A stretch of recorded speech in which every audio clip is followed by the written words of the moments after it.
अस्सलाम वालेकुम। रिसेंटली हमने लाइव लेक्चर्स में थर्मोडायनेमिक्स के यूनिट को कंप्लीट किया, थ्योरेटिकल भी और उसके कुछ एमसीक्यूज़ भी किए, लेकिन हम तमाम एमसीक्यूज़ को डिस्कस नहीं कर सके, टाइम लिमिटेशन थी। तो मैंने आपको कहा था कि मैं एक सेपरेट वीडियो जो एमसीक्यूज़ हमारे रह गए हैं वो मैं अपलोड कर दूँगा। तो इस वीडियो में हम उन एमसीक्यूज़ को डिस्कस करेंगे। तो स्टार्ट करते हैं, और जो एमसीक्यूज़ हो चुके होंगे उनको मैं स्किप कर दूँगा।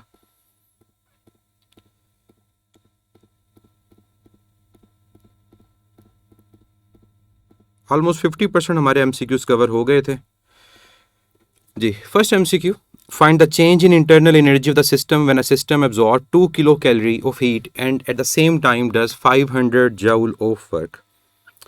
आप स्टेटमेंट को पढ़ें तो हमने फाइंड करनी है change in internal energy, means delta U को हमें कैलकुलेट करना है। क्या चीज़ कहता है आगे, when a system absorbs, system absorb कर रहा है मींस हीट पॉजिटिव है और कितनी है 2 किलो कैलोरी, तो हीट जो है that is equal to 2 kilo calorie. उसके बाद and at the same time does 500 joule of work, और सिस्टम काम कर रहा है, work done by the system है कितना 500 जूल।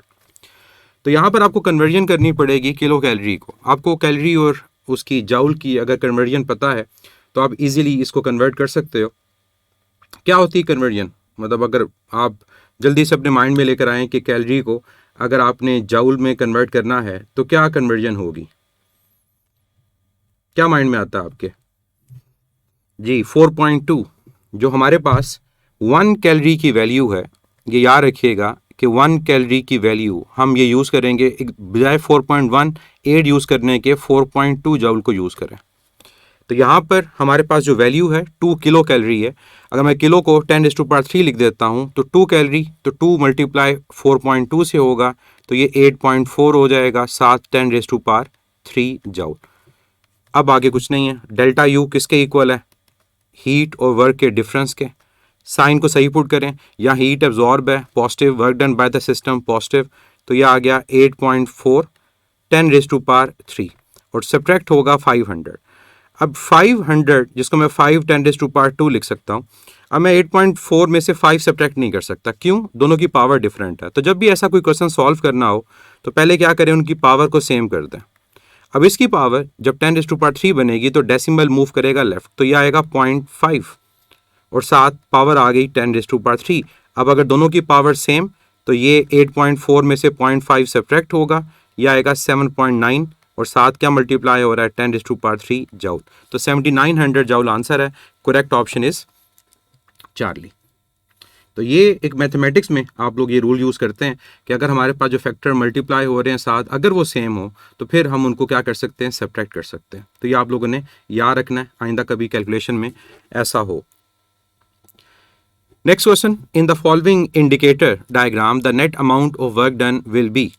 हमारे पास इस डायग्राम में जो नेट वर्क डन होगा वो क्या होगा। अब डायग्राम्स को अगर आप देखें तो 2 साइक्लिक प्रोसेस है। अब इन एरोज को अगर मैं यहाँ पर हाईलाइट करता हूँ तो यहाँ से आपको पता चल रहा है कि 1 का जो प्रोसेस है वो क्लॉकवाइज है, और अगर मैं 2 को हाईलाइट करूँ तो 2 के एरोज ये हैं, और 2 का जो प्रोसेस है वो क्या है, वो एंटी क्लॉकवाइज है। आप लोगों को मैंने बताया था कि साइक्लिक प्रोसेस में अगर प्रेशर और वॉल्यूम का ग्राफ हो तो जो क्लॉकवाइज वर्क डन होगा वो नेट वर्क डन पॉजिटिव आएगा, और जो एंटी क्लॉकवाइज वर्क डन होगा वो नेगेटिव आएगा। तो डायग्राम से नज़र आ रहा है कि एंटी क्लॉकवाइज का जो एरिया है वो ग्रेटर है, क्लॉकवाइज का एरिया स्मॉलर है। तो मींस नेगेटिव वर्क डन इस सिस्टम के अंदर पॉजिटिव वर्क डन से ज़्यादा है। तो ओवरऑल जो नेट वैल्यू आएगी वो पॉजिटिव आएगी, नेगेटिव आएगी, वो नेगेटिव आएगी, लेस देन 0। तो करेक्ट ऑप्शन यहाँ पर क्या होगा, बीटा। और यहाँ पर आपको याद है मैंने एक पॉइंट और बताया था कि अगर आपके पास एक्सिस रिवर्स हो जाए, वॉल्यूम चला जाए अलॉन्ग वाई और प्रेशर आ जाए अलॉन्ग एक्स, तो फिर क्या होगा? जल्दी से आप सोच के ज़रा बताएं आंसर क्या होगा इसका। बिल्कुल, आप अगर ये सोच रहे हैं कि हमारे पास एक्सिस रिवर्स करने से हमारे पास साइन चेंज हो जाएंगे तो आपका आंसर करेक्ट है। तो ये पॉइंट मैं यहाँ पर रिवाइज करने के लिए लिख देता हूँ कि अगर हमारे पास volume along Y, pressure along X, तो फिर क्लॉकवाइज का जो वर्क डन होगा वो नेगेटिव होगा, और एंटी क्लॉकवाइज साइक्लिक का वर्क डन क्या होगा, वो पॉजिटिव हो। Next question, a system is describe in terms of thermodynamic variables. वो कौन कौन से वेरिएबल्स हैं? जिन टर्म्स में थर्मोडायनेमिक्स हमारे पास सिस्टम को डिस्क्राइब किया जाता है, प्रेशर भी है, वॉल्यूम भी है और टेम्परेचर भी है, स्टेट फंक्शंस हैं, तो आंसर क्या होगा? डेल्टा। इन तीन की फॉर्म में हम थर्मोडायनेमिक्स वेरिएबल्स को डिस्क्राइब करते हैं, किसी भी स्टेट को। Next, the concept of temperature is related to, जो टेम्परेचर का कॉन्सेप्ट है किससे रिलेटेड है? मैंने आपको जो लॉज ऑफ थर्मोडायनेमिक्स के बारे में बताया था, तो मैंने आपको वन बाय वन तमाम लॉज का बताया था। तो जो जीरोथ लॉ ऑफ थर्मोडायनेमिक्स है, ये बेसिकली हमारे पास यूज़ होता है टेम्परेचर मेजरिंग डिवाइसेस के अंदर। टेम्परेचर को मेजर करने के लिए हम इसको यूज़ करते हैं। तो तमाम टेम्परेचर मेजरिंग डिवाइसेस का वर्किंग प्रिंसिपल जीरोथ लॉ है। तो जीरो लॉ हमारे पास टेम्परेचर के कॉन्सेप्ट को एक्सप्लेन करता है, थर्मल इक्विलिब्रियम को एक्सप्लेन करता है। तो correct option is alpha. Next question, which of the following statement is correct for any thermodynamic system? किसी भी थर्मोडायनेमिक सिस्टम के लिए इनमें से कौन सी जो स्टेटमेंट है वो करेक्ट है? First statement, the internal energy changes in all process, ये फॉल्स है। क्यों? क्योंकि अगर हमारे पास प्रोसेस जो होगा साइक्लिक या प्रोसेस ऐसा होगा जहाँ टेम्परेचर कांस्टेंट, तो वहाँ इंटरनल एनर्जी चेंज नहीं होती। तो फर्स्ट स्टेटमेंट हमारे पास फॉल्स, क्योंकि ऑल उसने पूछा है, एनी पूछा है, तो हमें देखना है कि इसमें से कौन सी स्टेटमेंट हमारे पास करेक्ट है। सेकंड कहता है the change in entropy can never be zero, जो एंट्रोपी का चेंज है वो कभी जीरो नहीं हो सकता। याद रखिएगा कि हमारे पास अगर साइक्लिक प्रोसेस हो तो उसमें एंट्रोपी का चेंज जीरो हो। इसके अलावा एडियाबैटिक प्रोसेस में भी हम एंट्रोपी के चेंज को जीरो लेते हैं। तो ये भी स्टेटमेंट हमारे पास फॉल्स हो गई। चार्ली कहता है internal energy and entropy are state functions.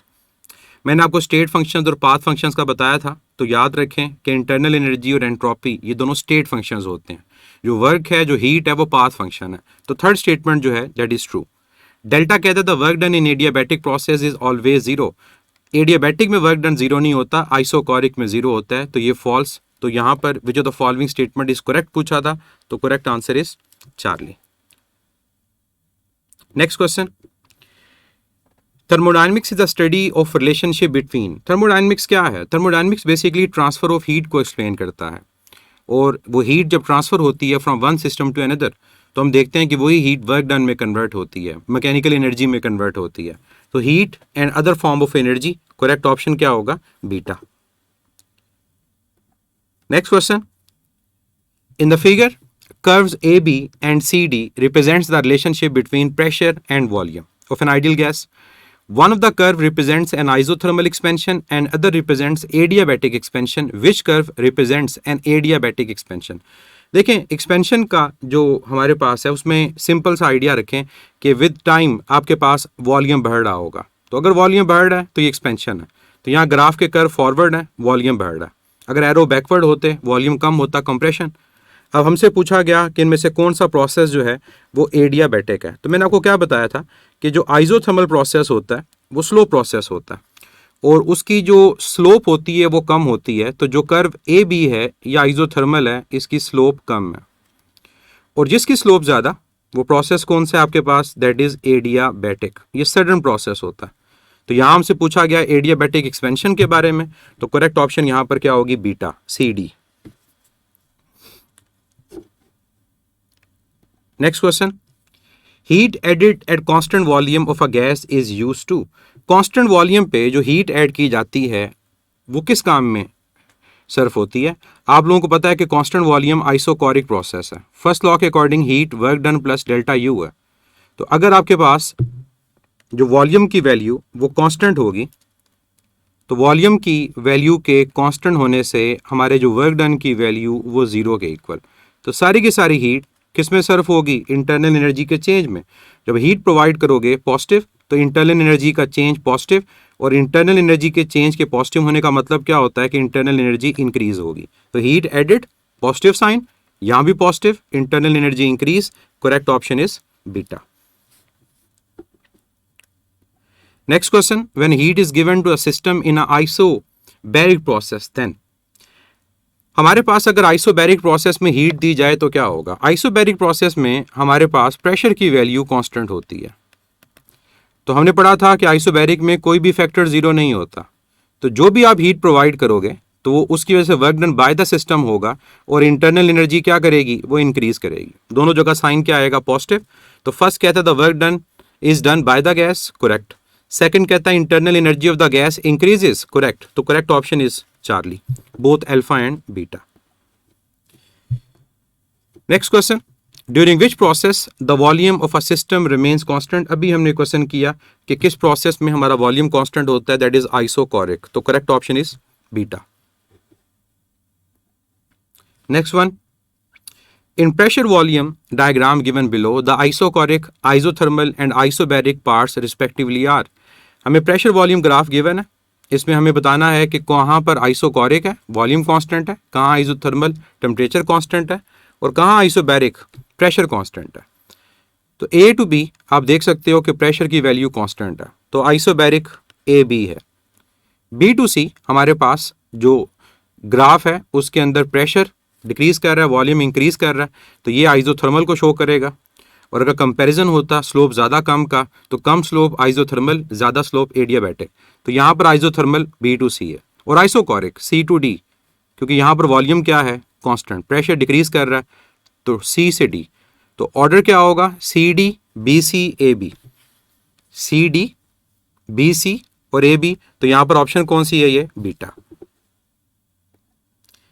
Next question, a gas does 10 joule of external work in a adiabatic process, means work done by the system while expanding, और expansion हो रही है, the change in internal energy is, तो internal energy का change क्या होगा। आपको याद होगा कि जब हमने adiabatic process को डिस्कस किया था तो हमने देखा कि adiabatic process के अंदर हमारे पास जो हीट है वो जीरो के इक्वल है। तो फर्स्ट लॉ ऑफ थर्मोडायनेमिक्स में जब आप Q की वैल्यू को जीरो पुट करोगे तो यहाँ से दो रिलेशंस आपके पास आते हैं। एक जो रिलेशन आता है उसमें वर्क डन आपका पॉजिटिव बाय द सिस्टम, तो इंटरनल एनर्जी डिक्रीज करेगी, और दूसरी इक्वेशन जो आपके पास आती है वहाँ वर्क डन नेगेटिव, तो डेल्टा यू पॉजिटिव। अब आप खुद देख लें, अगर work done by the system है तो ये क्वेश्चन इससे रिलेटेड है, ये एडियाबैटिक एक्सपेंशन को शो कर रहा है, और एडियाबैटिक एक्सपेंशन में इंटरनल एनर्जी डिक्रीज करती है, इसी वजह से चेंज नेगेटिव आता है, तो टेम्परेचर डिक्रीज करेगा। तो यहाँ पर राइट आंसर जो होगा वो क्या होगा, बीटा, नेगेटिव 10 जूल, कि वर्क पॉजिटिव होगा, डेल्टा यू नेगेटिव आएगा। और ये सेकंड इक्वेशन है जहाँ work done on the system, ये रिप्रेजेंट करेगा कंप्रेशन को, कि विदाउट सप्लाइंग हीट या विदाउट रिमूविंग हीट आपकी गैस कंप्रेस हो रही है। कैसी होगी, जब सिस्टम के ऊपर वर्क किया जाएगा, और इस केस में इंटरनल एनर्जी इंक्रीज करेगी। तो अगर सेकंड केस होता तो वहां work done on the system होता, हमारा आंसर पॉजिटिव होता। तो यहां work done by the system है, तो डेल्टा यू नेगेटिव, इस वजह से बीटा ऑप्शन करेक्ट है। Next question, a fix mass of an ideal gas undergoes the changes represented by x to y, y to z, z to x, mean cyclic process है। अब हमें define करने हैं कि x, y, y, z और z, x ये कौन से प्रोसेस है। स्लोप से अंदाज़ा लगाएं, यहाँ प्रेशर है और यहाँ वॉल्यूम, x टू y हमारे पास स्लोप कम है, लेकिन हमारे पास y टू z स्लोप कम है और x टू y स्लोप ज़्यादा है। फिर दोनों में एक और डिफरेंस भी है, जो y टू z यहाँ पर वॉल्यूम बढ़ रहा है, तो ये आपके पास आइसोथर्मल एक्सपेंशन है, और x टू y स्लोप ज़्यादा है, वॉल्यूम कम हो रहा है, प्रेशर बढ़ रहा है, तो ये है एडियाबैटिक कंप्रेशन। और ये जो प्रोसेस है Z टू X, यहाँ पर आपका प्रेशर कांस्टेंट है, तो ये क्या है, दैट इज आइसोबैरिक, और वॉल्यूम कम हो रहा है, तो ये आइसोबैरिक कंप्रेशन है। तो यहाँ पर अब आंसर आप मार्क करें, X टू Y क्या है, adiabatic compression. Adiabatic compression beta में है और डेल्टा में है।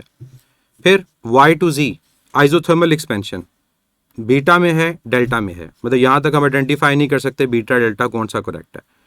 फिर XZ आइसोबैरिक कंप्रेशन है, तो यहाँ पर अगर देखो बीटा ऑप्शन को, तो प्रेशर रिडक्शन गलत है क्योंकि प्रेशर तो कांस्टेंट है। Delta compression eight constant pressure, ये करेक्ट है कि कंप्रेशन हो रही है, प्रेशर कांस्टेंट है, तो right answer is delta. Next question, during the adiabatic expansion of 2 mole of gas, the internal energy of the gas is found to be decreased by 2 joule. The work done during the process on the gas will be equal to, हमें कहता है कि adiabatic expansion में for 2 mole of gas internal energy decrease करती है, means delta u negative है, कितना 2 joule. तो कहते हैं the work done during the process on the gas will be, तो वर्क डन क्या होगा? अब ये कौन सा प्रोसेस है जहाँ इंटरनल एनर्जी डिक्रीज कर रही है? अभी हमने पढ़ा ये हमारे पास प्रोसेस है, लिखा भी हुआ है और वैसे भी आइडेंटिफाई कर सकते हो, ये एडियाबैटिक एक्सपेंशन है। तो एडियाबैटिक एक्सपेंशन में आपका वर्क डन पॉजिटिव होता है और इंटरनल एनर्जी नेगेटिव होती है। तो यहाँ पर जब आप वैल्यूज को पुट करोगे डेल्टा यू नेगेटिव, तो यहाँ -2 नेगेटिव नेगेटिव क्या हो जाएगा? पॉजिटिव, तो +2 जूल आपका आंसर होगा। तो करेक्ट ऑप्शन क्या है यहाँ पर? Alpha. Next question, starting with same initial conditions N ideal gas expends, expansion से related from volume V1 to V2 in 3 different ways.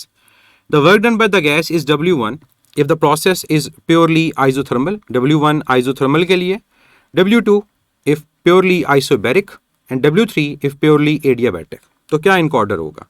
मैंने आपको एक्सपेंशन और कंप्रेशन के रिजल्ट्स बताए थे।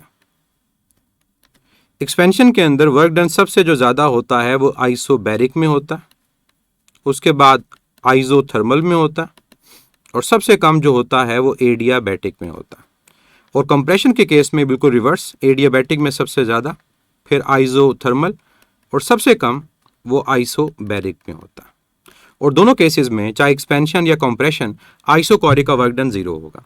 तो ये एक्सपेंशन से रिलेटेड, तो सबसे पहले आइसोबैरिक आएगा वो W2 है, फिर आइसोथर्मल आएगा वो W1 है, और फिर एडियाबैटिक आएगा वो W3 है। तो 2 1 3 ऑर्डर कौन सा करेक्ट है? Alpha. Next question, what is a factor upon which change in internal energy of an ideal gas depend? Simple, internal energy किस पे डिपेंड करता है? आंसर होगा चेंज इन टेम्परेचर के ऊपर, काइनेटिक एनर्जी पे डिपेंड करता है ना। तो इंटरनल एनर्जी की डिपेंडेंस अगर काइनेटिक पे, तो काइनेटिक की जो एवरेज वैल्यू है वो टेम्परेचर होता है। तो इंटरनल एनर्जी का चेंज डिपेंड करेगा टेम्परेचर के चेंज के ऊपर। Next question, The sum of all forms of molecular energies of a substance is termed as, molecular level पे जो energies का sum होता है पोटेंशियल काइनेटिक, उसको हम internal energy बोलते हैं, ये हमने डिस्कस भी किया था। Next one, in which process the entire heat supplied to the gas is converted into internal energy? वो कौन सा प्रोसेस है जहां सारी की सारी हीट इंटरनल एनर्जी के चेंज में कन्वर्ट हो जाती है? मींस ऐसा प्रोसेस जहां पर आपके पास वर्क डन की वैल्यू क्या होगी? वो 0 होगी। तभी तो ये फर्स्ट लॉ ऑफ थर्मोडायनेमिक्स की फॉर्म कन्वर्ट होगी कि सारी हीट इंटरनल एनर्जी के चेंज में। तो आंसर क्या है? Isochoric process. और अगर बाकियों को देखा जाए तो आइसोबैरिक में हीट जो होती है वो वर्क डन और इंटरनल एनर्जी के चेंज के, आइसोथर्मल में डेल्टा यू 0 सारी हीट मैकेनिकल एनर्जी में, और एडियाबैटिक प्रोसेस के अंदर जो वर्क डन होगा वो इंटरनल एनर्जी के चेंज के इक्वल आएगा। अगर ये पॉजिटिव ये नेगेटिव, अगर ये नेगेटिव ये positive. Next one, the internal energy of a system during an isothermal process. Isothermal process में टेम्परेचर की वैल्यू कांस्टेंट होती है। तो टेम्परेचर कांस्टेंट, तो टेम्परेचर का चेंज 0, तो इंटरनल एनर्जी का चेंज भी 0। और जब किसी चीज़ का चेंज 0 होता है इसका मतलब वो वैल्यू कांस्टेंट। तो हमारे पास यहाँ पर क्या कहेंगे कि अगर इंटरनल एनर्जी का चेंज 0 है तो ओवरऑल इंटरनल एनर्जी कांस्टेंट है। तो internal energy of the system पूछा, चेंज नहीं पूछा, तो क्या आंसर होगा यहाँ पर? Remains constant. अगर यहाँ चेंज लिखा होता तो फिर आपका आंसर क्या होता? 0 होता। In a certain process 400 joule of heat energy is supplied to a system. 400 joule heat supply की है, मींस हीट पॉजिटिव है। Next, and at the same time 150 joule of work is done by the system. तो work done by the system ये भी क्या होगा? ये positive होगा। The increase in internal energy, internal energy का इंक्रीज फाइंड करना है, delta you, first law delta U Q और वर्क डन के डिफरेंस के इक्वल है। तो 400 में से 150 सब्ट्रैक्ट हो जाएगा, इसका साइन पॉजिटिव इसका पॉजिटिव, नेगेटिव साइन फार्मूला का है। तो आंसर क्या आएगा? 250 joule. Correct option is Charlie.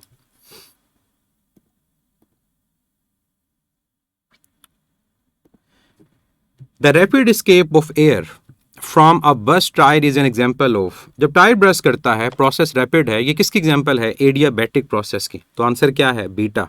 यहीं से अंदाजा लग जाना चाहिए रैपिड। अगर स्लो हो, हवा आराम आराम से निकल रही हो, तो फिर वो प्रोसेस क्या होगा, वो आइसोथर्मल होगा। The isothermal process, in isothermal process which of the following is not true. कहता आइसोथर्मल में क्या चीज ट्रू नहीं है, not true. First, temperature remain constant, true है। नो हीट एंटर्स और लीव द सिस्टम, फॉल्स। तो हीट तो लीव करती है, तभी तो एक्सपेंशन या कंप्रेशन होगी। Charlie, internal energy does not change. Internal energy हमारे पास चेंज नहीं होती। क्या ये स्टेटमेंट हमारे पास ट्रू है? बिल्कुल, क्योंकि टेम्परेचर कांस्टेंट तो इंटरनल एनर्जी चेंज नहीं होगी, नन नहीं हो सकता। उसने फॉल्स पूछा, ऑप्शन क्या है, beta. Next question, which of the following is incorrect regarding the first law of thermodynamics. Incorrect statement first law से रिलेटेड कौन सी है? First, it is not applicable to any cyclic process. यही incorrect है, cyclic process के ऊपर first law को apply किया जाता है। तो फर्स्ट ही हमारे पास स्टेटमेंट जो है वो फॉल्स है, इनकरेक्ट है। बाकियों को देखें, it introduces concept of internal energy, correct है। फर्स्ट लॉ में इंटरनल एनर्जी का कॉन्सेप्ट मिलता है, क्योंकि ये सेकंड या अदर स्टेटमेंट है law of conservation of energy की। Charlie, it is a restatement of principle of conservation of energy, true. तो फॉल्स पूछा था, इनकरेक्ट पूछा था, अल्फा आंसर होगा। Next question, the volume of 1 meter cube of gas is doubled at atmospheric pressure. The work done at constant pressure will be. Volume हमारे पास क्या हो रहा है, वो डबल हो रहा है एट एटमॉस्फेरिक प्रेशर, और प्रेशर में गिवन है कांस्टेंट। क्या चीज फाइंड करनी है हमने? हमें फाइंड करना है वर्क डन। वर्क डन होता है pressure into change in volume. Pressure है 1 एटमॉस्फेरिक, मीन्स 1.01325 10⁵ पास्कल। वॉल्यूम का चेंज क्या होगा, फाइनल माइनस इनिशियल। तो वॉल्यूम क्या हो रहा है, डबल। तो यहां पर आपके पास पहले कितना था, 1 मीटर क्यूब, तो यहां पर आएगा 2, और इनिशियल कितना है 1, तो 2 - 1 1, बाकी ये फैक्टर भी 1 ही है, तो 1 10⁵ जूल आंसर होगा। करेक्ट ऑप्शन क्या है, beta. Next question, work done during isothermal expansion depends on change in. कहता है वर्क डन आइसोथर्मल एक्सपेंशन में किस पे डिपेंड करेगा? वर्क डन का फार्मूला है pressure into change in volume, तो ये डिपेंड करेगा वॉल्यूम पर भी और प्रेशर पे भी। तो करेक्ट ऑप्शन क्या है, Charlie. Which of the following process provide us maximum work done by the system in compression. हमने कुछ क्वेश्चन पहले ये डिस्कस किया था, कंप्रेशन में किसका वर्क डन ज्यादा होता है, एडियाबैटिक का, और मिनिमम आइसोबैरिक का।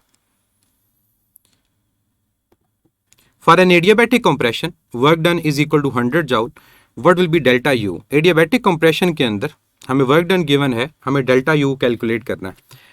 आपके पास एडियाबैटिक कंप्रेशन में जो वर्क डन होता है वो नेगेटिव होता है और डेल्टा यू पॉजिटिव होता है।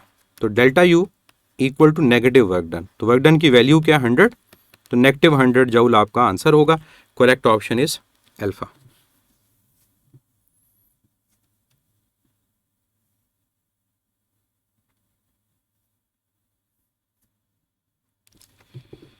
Next question,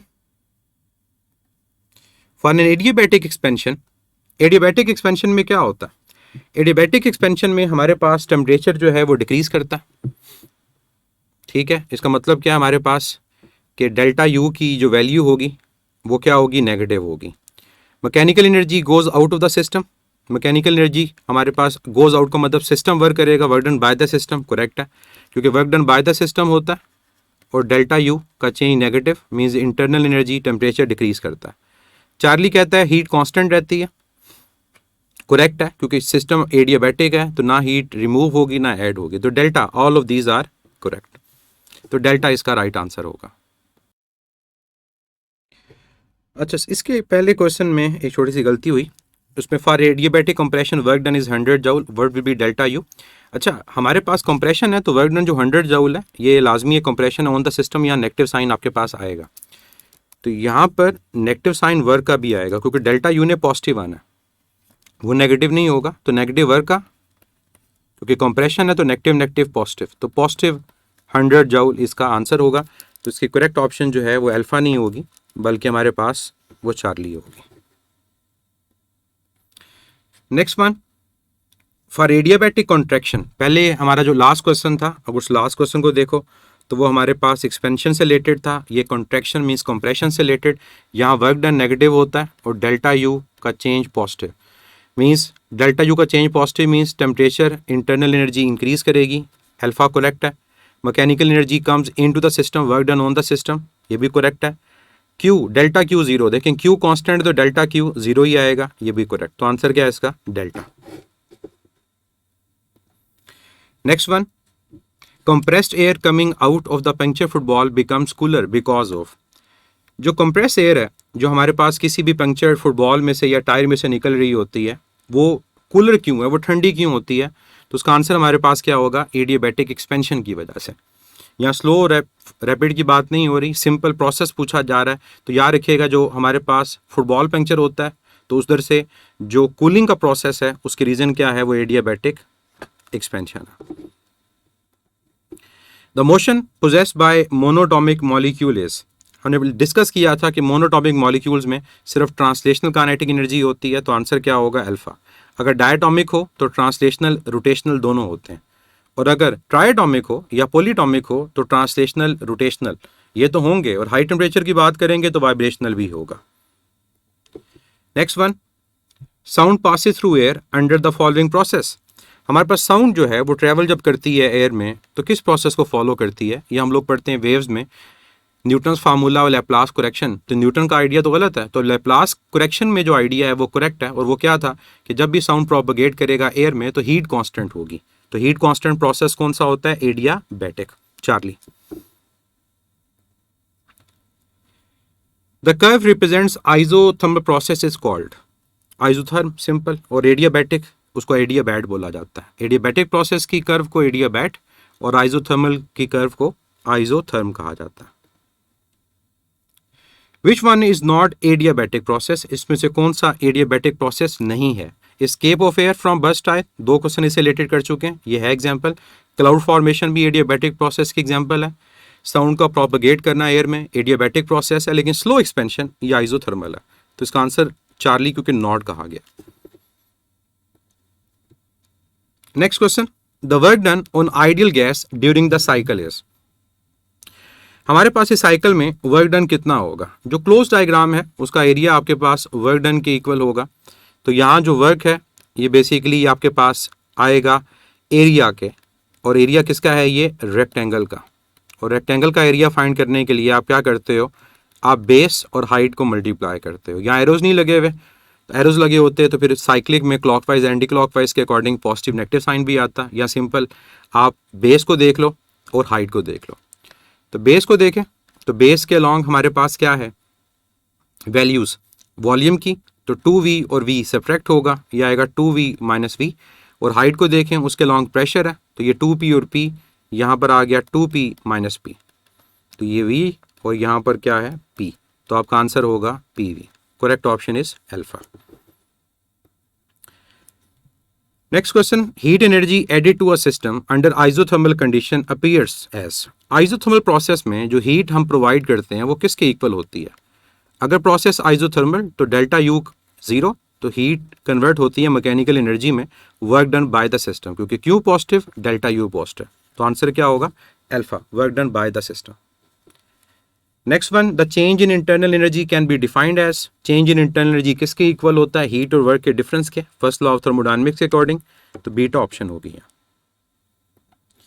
next one, the gas expands 0.25 metre cube at constant pressure, the work done is, हमारे पास गैस की expansion means delta v given है, प्रेशर गिवन है, वर्क डन फाइंड करना है, तो work done is equal to pressure into change in volume. तो pressure 10⁻³ unit convert करने की जरूरत नहीं है। वॉल्यूम का चेंज कितना है?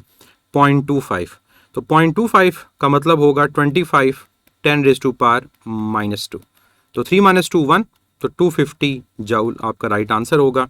Correct option is beta. और अर्ग के बारे में याद रखिएगा कि 1 अर्ग या 1 ERG 10⁻⁻7 जूल होता है। ये CGS सिस्टम में एनर्जी का या वर्क का यूनिट है। Next, the work done by an ideal monatomic gas along the path LMNO LMNO path में गिवन है, या वर्क डन फाइंड करना है, पहले भी क्वेश्चन किया, सिंपली इसका एरिया फाइंड करना है। तो work done is equal to area, area rectangle है तो बेस इंटू हाइट, तो बेस 2v माइनस वी और हाइट 3p माइनस 2p, तो यहाँ v और यहाँ p, तो इसका आंसर pv। Correct option is alpha. Next question, which of the following is necessarily zero when a system is an ideal gas that undergoes a change at constant temperature? कहते हैं इनमें से कौन सी चीज़ लाजमी हमारे पास जीरो होगी जब सिस्टम जो आइडियल गैस का है उसमें चेंज आएगा कांस्टेंट टेम्परेचर पे। कांस्टेंट टेम्परेचर पे चेंज का मतलब है कि प्रोसेस आइसोथर्मल, और आइसोथर्मल प्रोसेस में हमारे पास टेम्परेचर भी कांस्टेंट होता है, इंटरनल एनर्जी भी कांस्टेंट, तो चेंज किसका जीरो आएगा? चेंज इन इंटरनल एनर्जी का। तो correct answer is Charlie. Next one, in which process the change in internal energy of the system is zero. Last question ये है कि इस प्रोसेस में इंटरनल एनर्जी का चेंज जीरो जहां temperature constant, isothermal, delta. In an equation PV raise to power gamma constant, gamma क्या होता है? गैमा हमारे पास रेशियो होता है molar specific heat at constant pressure to molar specific heat at constant volume, CP over CV. तो कौन सी ऑप्शन यहाँ करेक्ट? सिंपल सा क्वेश्चन है, alpha. The temperature of the system decreases in the process, इनमें से किस हमारे पास प्रोसेस में टेम्परेचर जो है वो डिक्रीज करेगा?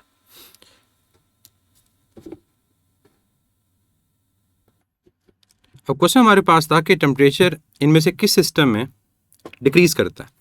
देखिए फर्स्ट हमारे पास ऑप्शन है फ्री एक्सपेंशन। फ्री एक्सपेंशन क्या होती है? फ्री एक्सपेंशन हमारे पास जहां पर विदाउट ट्रांसफर ऑफ हीट या performance of work gas expand करे, नाम से जाहिर होता है फ्रीली एक्सपेंशन। और याद रखिएगा कि फ्री एक्सपेंशन के अंदर आपका टेम्परेचर जो है वो कांस्टेंट रहता है, तो अल्फा तो नहीं हो सकता कि वहाँ हमारे पास सिस्टम का टेम्परेचर डिक्रीज करेगा। सेकंड कहता है एडियाबैटिक एक्सपेंशन। एडियाबैटिक एक्सपेंशन में अगर आपको इक्वेशन याद हो तो हमारे पास जो वर्क डन होता है वो पॉजिटिव होता है, work done by the system, और डेल्टा यू नेगेटिव। तो डेल्टा यू नेगेटिव का मतलब क्या होता है? इसका मतलब आपके पास इंटरनल एनर्जी डिक्रीज करती है तो टेम्परेचर भी डिक्रीज करता है, तो एडियाबैटिक एक्सपेंशन में टेम्परेचर डिक्रीज करता है। Charlie, isothermal expansion, delta isothermal compression, इन दोनों में नाम से जाहिर हो रहा है टेम्परेचर कांस्टेंट है, तो वाहिद ऑप्शन यहाँ पर क्या है? बीटा। अगर यहाँ कहता है कि टेम्परेचर में से किस सिस्टम में कांस्टेंट रहता, तो फिर अल्फा, चार्ली, डेल्टा तीनों करेक्ट होते हैं। बीटा वाहिद यहाँ प्रोसेस है जहां टेम्परेचर कांस्टेंट नहीं रह रहा। Next question, if both temperature and volume of an ideal gas are doubled the pressure will be. कहता है कि टेम्परेचर और वॉल्यूम एक आइडियल गैस का डबल हो रहा हो तो प्रेशर क्या होगा? देखिए हमारे पास ये कौन सा लॉ है जहां वॉल्यूम और टेम्परेचर प्रोपोर्शनल होते हैं? Charles law. तो वॉल्यूम डबल, टेम्परेचर डबल, और इस केस में हमारे पास प्रेशर की वैल्यू क्या रहती है? वो कांस्टेंट रहती है, तो इसलिए आंसर क्या होगा? Alpha. Next one, in the diagram 1 to 4 of variation of volume with changing pressure is shown.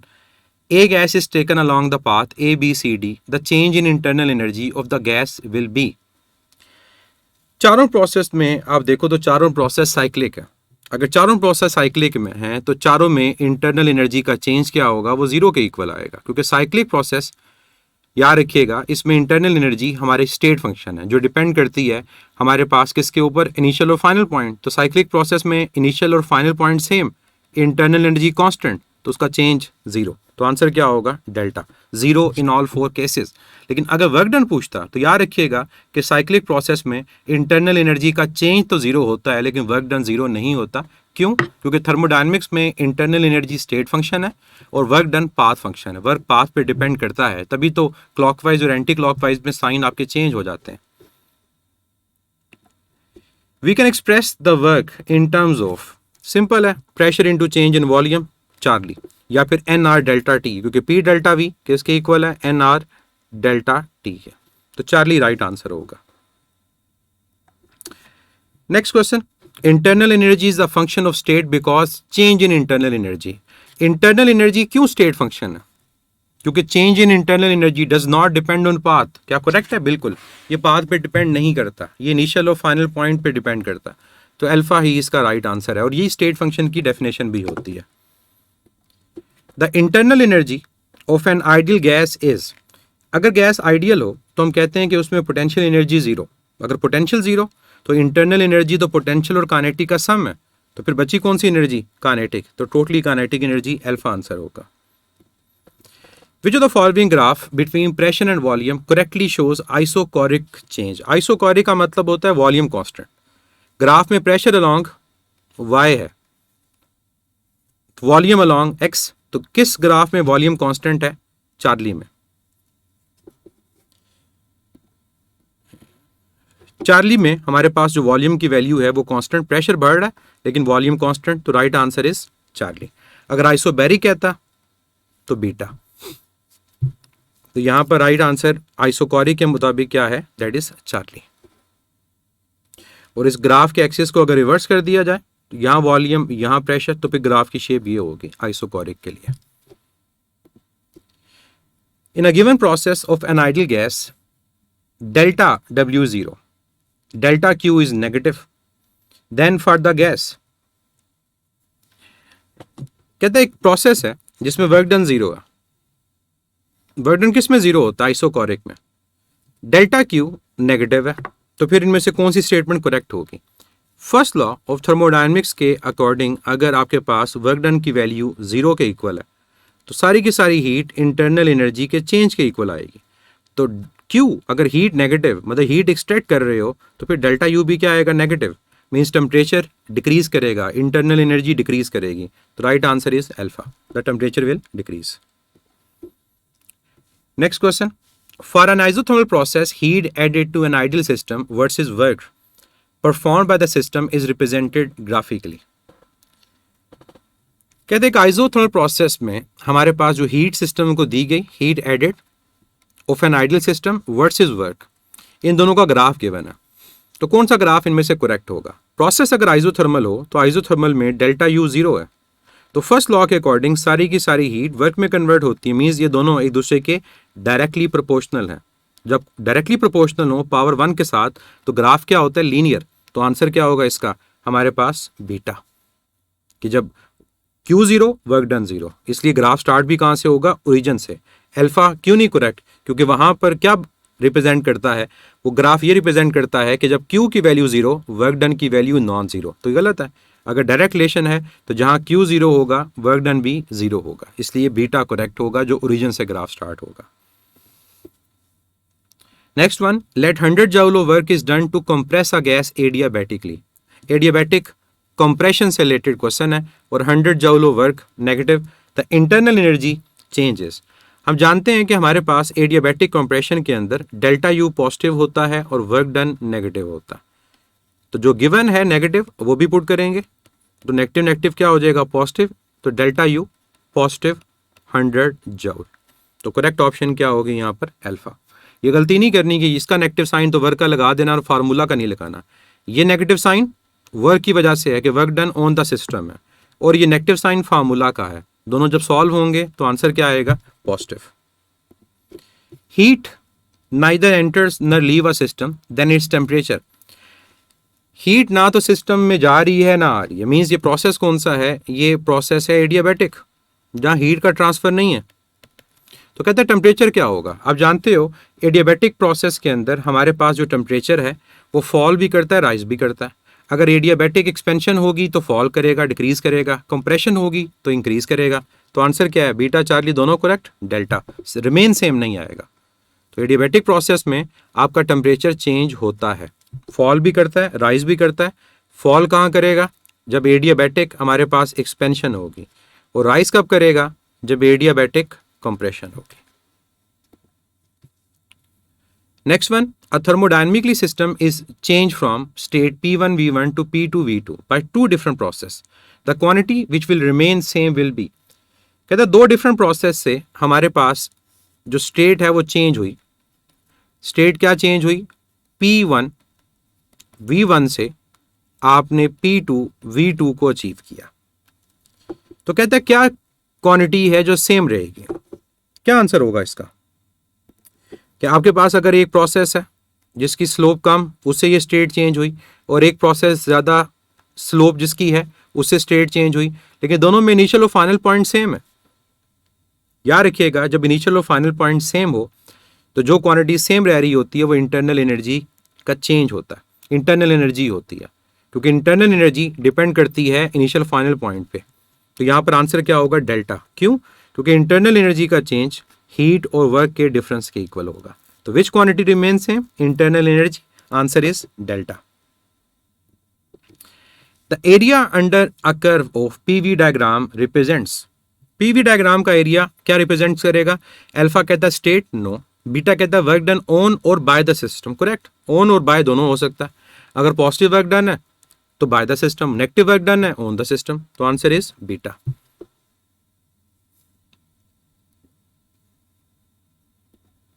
A process in which no heat is added to or extracted. जहां हीट ना दें ना लें, प्रोसेस कौन सा? एडियाबैटिक। Answer is alpha. चले, ये तो हमारे जो लास्ट क्वेश्चन थे ये सारे के सारे थे first law of thermodynamics, internal energy, work और हीट से रिलेटेड। अब कुछ क्वेश्चन हमारे मोलर स्पेसिफिक हीट के भी रहते थे, उनको डिस्कस कर लेते हैं।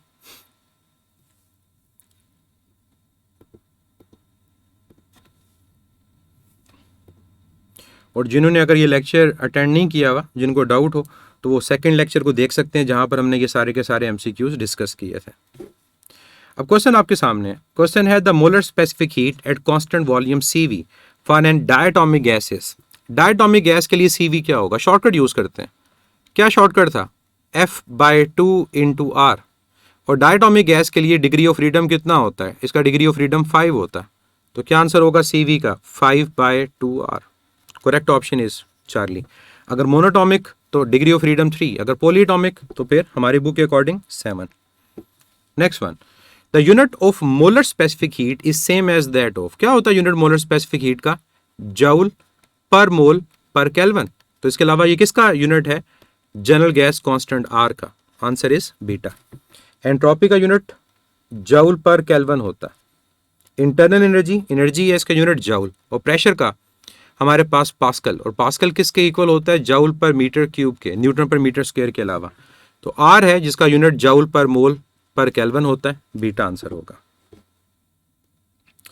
Next question, for monoatomic gas CV is 3R/2, therefore gamma for this gas is. अब आपकी मर्जी है, आप चाहे सॉल्व कर लें इसको या शॉर्टकट से कर लें। शॉर्टकट क्या था गैमा का?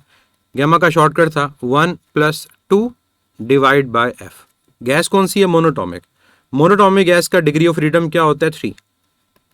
तो 1 + 2/3। एलसीएम लें 3, तो 3 + 2 5। तो 5/3 आपका आंसर है। ये डायरेक्ट भी याद होता है। Correct option is beta. दूसरा मेथड क्या होगा? दूसरा मेथड ये होगा कि आप पहले CP - CV से कैलकुलेट कर लें CP को। तो CP इक्वल आएगा CV + R के। तो CV है 3R/2 + R, CP आ गया 5/2R। अब गैमा रिक्वायर्ड है तो CP और CV को डिवाइड कर दें। तो 5/2R डिवाइड बाय 3/2R, 2 और R कैंसिल, तब भी आपका आंसर क्या आएगा? 5/3। तो शॉर्टकट भी बता दिया और मेथड भी बता दिया।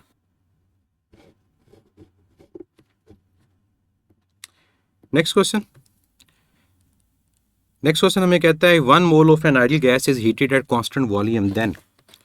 अगर 1 मोल ऑफ गैस को हीट किया जाएगा कांस्टेंट वॉल्यूम पे, तो इनमें से कौन सी हमारे पास जो ऑप्शन है वो करेक्ट है? आपको याद है जो फार्मूला आपके पास होता है वो क्या है? QV is equal to NCV delta T। और अगर कांस्टेंट वॉल्यूम होगा तो कांस्टेंट वॉल्यूम पे वर्क डन 0, तो Q किसके इक्वल आएगा? डेल्टा U के। तो QV की जगह डेल्टा U लिखें। नंबर ऑफ मोल कितने हैं? 1। तो ये आपका राइट आंसर होगा CV डेल्टा T के। तो correct option is beta. Next question, simple definition है the amount of heat required to raise the temperature of 1 mole of substance through 1 kelvin at constant pressure is called. देखिए, अगर constant pressure की बात ना करते तो उससे पहले तक मोलर स्पेसिफिक हीट, अगर कांस्टेंट प्रेशर कह दिया तो that is molar specific heat at constant pressure, जिसको CP से रिप्रेजेंट किया जाता है। Next question, mathematically molar specific heat at constant pressure can be expressed as. कहते हैं mathematically molar specific heat constant pressure को कैसे रिप्रेजेंट कर सकते हैं? CP को। तो सिंपल है, Cp हमारे पास इक्वल होता है Qp over n delta T के। तो नंबर ऑफ मोल अगर 1 हो, n की वैल्यू 1, तो Cp is equal to Qp over delta T, और Qp की जगह पर आप work done plus delta U भी लिख सकते हो। तो कौन सी ऑप्शन यहाँ पर करेक्ट है? Alpha, Qp over delta T, क्योंकि किसी भी ऑप्शन के अंदर n मेंशन नहीं है। The specific heat of a gas in isothermal processes, isothermal process में टेम्परेचर की वैल्यू कांस्टेंट है, मींस टेम्परेचर का चेंज जीरो। तो C इक्वल है Q over n delta T के। तो डेल्टा टी जीरो, तो कोई भी चीज़ अगर डिवाइड हो जीरो से तो आंसर क्या होता है? इनफाइनाइट। तो करेक्ट आंसर इज अल्फा, बताया भी था आपको लेक्चर में। नेक्स्ट क्वेश्चन हमने कर लिया था। The value of gamma of triatomic gas molecule is, gamma की वैल्यू ट्राइएटॉमिक मींस पॉलीएटॉमिक क्या होगी? याद है किसी को? 9/7। तो करेक्ट ऑप्शन यहां पर क्या है? डेल्टा, क्योंकि ट्राइएटॉमिक मींस पॉलीएटॉमिक। मोनो की वैल्यू क्या होती है? 5/3, जिसको हम 1.67 लिखते हैं। डायटॉमिक हो तो गैमा की वैल्यू 7/5, 1.4, और अगर पॉलीटॉमिक हो तो फिर गैमा की वैल्यू 9/7, और ये है 1.29। तो करेक्ट ऑप्शन क्या है? Delta. Next question, if 1 mole of an ideal gas is heated at constant pressure then, अगर कांस्टेंट प्रेशर के ऊपर हम हीट करते हैं किसी गैस को, तो हमारे पास कौन सा रिजल्ट करेक्ट होगा? सिंपल है, Q इक्वल होता है N C डेल्टा टी के। अगर कांस्टेंट प्रेशर यहाँ QP आ गया, नंबर ऑफ मोल 1, यहाँ CP आ जाएगा delta T. QP is equal to CP delta T, option is Charlie. The molar specific heat at constant pressure of an ideal gas is 7R/2। हमें CP की value given है 7R/2। The ratio of specific heat at constant pressure to that of constant volume, देखिए ratio of specific heat to constant pressure to constant volume means हमें gamma calculate करना है। तो gamma equal होता है Cp over Cv के। Cp आपको given है 7/2R। कौन सी गैस है ये? यहीं से अंदाजा लगा लें कि अगर यहाँ 7 है, ये हमारे पास गैस है डायटॉमिक, तो Cv क्या होगा? वो 5/2R होगा। तो यहां से R और 2 कैंसिल, तो 7/5 हमारा राइट आंसर होगा। Correct option is beta. और अगर आप यूं सॉल्व नहीं करना चाह रहे तो Cp minus Cv is equal to R से पहले Cv कैलकुलेट कर लें, तब भी आपके पास आंसर यही आएगा। Next question, Cp minus Cv and Cv over Cp are respectively. जल्दी नहीं करनी, देखें Cp ओवर Cv नहीं लिखा हुआ, Cv ओवर Cp लिखा हुआ। तो Cp माइनस Cv तो R के इक्वल है, और अगर Cv ओवर Cp है तो ये 1 ओवर गैमा के इक्वल है। 1 over gamma means gamma raise to power -1। तो R और गैमा पावर -1 कौन सी ऑप्शन है? Delta. Next question, which one is correct relation, इनमें से कौन सा रिलेशन करेक्ट है? अल्फा इनकरेक्ट है, क्योंकि यहां पर साइन क्या आना चाहिए? नेगेटिव। बीटा आपके पास करेक्ट है। Charlie, Cp is equal to 1 plus R over Cv, ये भी इनकरेक्ट है, क्योंकि जब आप एलसीएम लोगे तो Cv जाके Cp से मल्टीप्लाई हो जाएगा और वो इनकरेक्ट होगा। तो करेक्ट ऑप्शन यहां पर सिर्फ क्या है? Beta. 4 students found set of Cp and Cv in calories per degree per mole as given below. Which of the following set is correct? कहते हैं हमें 4 स्टूडेंट्स हैं, उन्होंने Cp और Cv की वैल्यू फाइंड की, इनमें से कौन सा सेट जो करेक्ट है? देखिए मैंने आपको वैल्यूज बताई थी। अगर मोनोटॉमिक गैस हो तो हमारे पास Cp ओवर Cv वो 5/3 होता है। अगर डायटॉमिक गैस हो तो ये 7/5 है, और अगर पॉलीएटॉमिक गैस है तो ये 9/7 है। तो क्या सेट बन सकता है? 5 और 3 का, 7 और 5 का, 9 और 7 का। तो कौन सी फिर ऑप्शन यहां पर करेक्ट है? डेल्टा, Cp5 और Cv3। और ये भी ख्याल रखिएगा कि Cp को Cv से ग्रेटर होना होगा, तो यहां पर आंसर डेल्टा बनेगा। Next one, molar specific heat of gas at constant volume is 5R/2।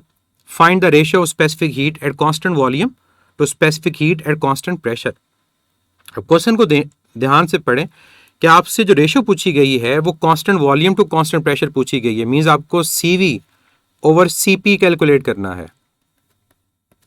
तो CV गिवन है आपको 5/2R। अभी हमने इससे रिलेटेड क्वेश्चन किया, तो CV 5/2R, तो आपको शॉर्टकट याद है F/2R। तो F कितना है 5, डिग्री ऑफ फ्रीडम 5 किसका होता है, डायटोमिक गैस का। तो इसका मतलब CP क्या होगा, वो 7/2R आएगा। इसका शॉर्टकट क्या था, F+2 divide by 2 into R। तो यहां से आपको वैल्यूज पता चल गई, CV ओवर CP की सब्स्टिट्यूट करोगे तो 5/7 आपका आंसर आएगा। Correct option is Charlie. तो ये हमारे पास क्वेश्चंस थे थर्मोडायनेमिक्स के, जो हमारे लाइव लेक्चर में रह गए थे। उम्मीद है आपने काफ़ी नई चीज़ें सीखी होंगी, कुछ आपको शॉर्टकट्स पता चले होंगे। तो यही पर्पज़ इस सेशन का था कि मैक्सिमम MCQs की प्रैक्टिस करें, ताकि हर तरह का क्वेश्चन आपको पता हो कि स्टेटमेंट में किस तरह से चेंज किया जा सकता है, और कैलकुलेशन में यूनिट्स को चेंज करके कैसे कैलकुलेशन की जा सकती है, ग्राफ से कैसे रिजल्ट फाइंड होगा। तो इसको रिवाइज़ कीजिएगा। अल्लाह ताला हम सब के लिए आसानियाँ पैदा करे और दूसरों के लिए आसानियाँ पैदा करने का शर्फ अता करें। आमीन। अपना ख्याल रखें। अल्लाह हाफ़िज़।